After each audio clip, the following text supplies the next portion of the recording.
में एक बार फिर से 14 अवैध बांग्लादेशियों को किया गया है गिरफ्तार। जी हाँ, ये बड़ी खबर सामने आ रही है, जहाँ दिल्ली सरकार यानी कि रेखा गुप्ता सरकार हमें एक्शन मोड में नजर आ रही है। वहाँ दिल्ली में बहुत ही तेजी से चल रहा है बांग्लादेशियों रोहिंग्याओं को पकड़कर उनके देश डिपोर्ट किया जाए, और दिल्ली पुलिस बहुत ही तेजी से कार्य कर रही है उनकी पहचान करने में। इसी के साथ एक बड़ी खबर ये सामने आ रही है कि 14 अवैध बांग्लादेशियों को गिरफ्तार किया गया है। जी हाँ, आपको बता दें, इनके पास से फर्जी दस्तावेज मिले हैं, उनमें पहचान पत्र, आधार कार्ड जैसे अन्य दस्तावेज शामिल है। साथ ही दिल्ली पुलिस ने इसमें 8 भारतीयों को भी शामिल किया जो इन अवैध बांग्लादेशियों को भारत में बसाने में मदद करते थे। जी हाँ, दिल्ली पुलिस ने 14 अवैध बांग्लादेशियों को गिरफ्तार किया और साथ ही 8 भारतीयों के ऊपर भी कार्रवाई होगी जो इनकी मदद करते थे। पुलिस ने इनसे पूछताछ की और पुलिस इनसे सीधे सीधे यही सवाल कर रही है, जितने बांग्लादेशी पकड़े जा रहे हैं कि वो कहाँ से हैं। अधिकतर यही जवाब देते हैं कि वो बंगाल से हैं पर असम से हैं, परंतु अब पुलिस इन झांसों वाले जवाब में नहीं आने वाली। जब से दिल्ली में रेखा गुप्ता की सरकार आई है, एक के बाद एक ताबड़तोड़ एक्शन जारी है। उनमें से एक बड़ा एक्शन हो रहा है अवैध बांग्लादेशियों को दिल्ली से बाहर निकालने की। जी हाँ, अवैध बांग्लादेशी जो हमारे देश के न जाने कितने कितने कोनों में बसे हुए हैं। केंद्र सरकार भी इनको हटाने के लिए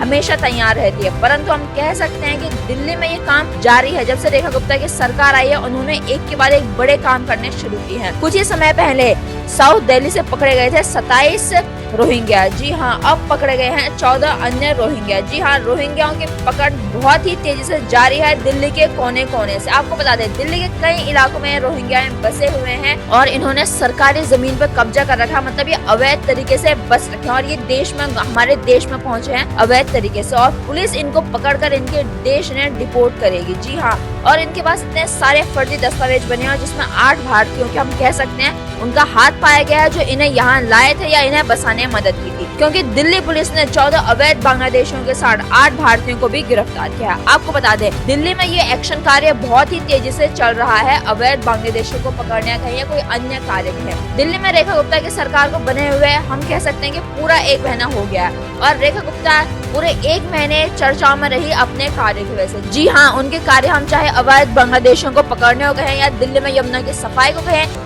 या अब उन्होंने शुरू कर दिया है दिल्ली को जल भराव की समस्या से निजात दिलाने की कोशिश, और वो उतर चुके हैं फील्ड में। परंतु ये बड़ी खबर सामने आ रही है कि दिल्ली में जहां कुछ ही समय पहले पकड़े गए थे 27 रोहिंग्या जिन्हें साउथ दिल्ली से गिरफ्तार किया गया था पुलिस के द्वारा, अब हम कह सकते हैं कि 14 अन्य अवैध बांग्लादेशियों को पुलिस ने अरेस्ट किया है। जी हाँ, हम कह सकते हैं दिल्ली में एक बड़ा ड्राइव चल रहा है इन अवैध बांग्लादेशियों को पकड़ने में या इन घुसपैठियों की पहचान करने में। इन्हें पकड़ के इनके देश डिपोर्ट किया जाएगा।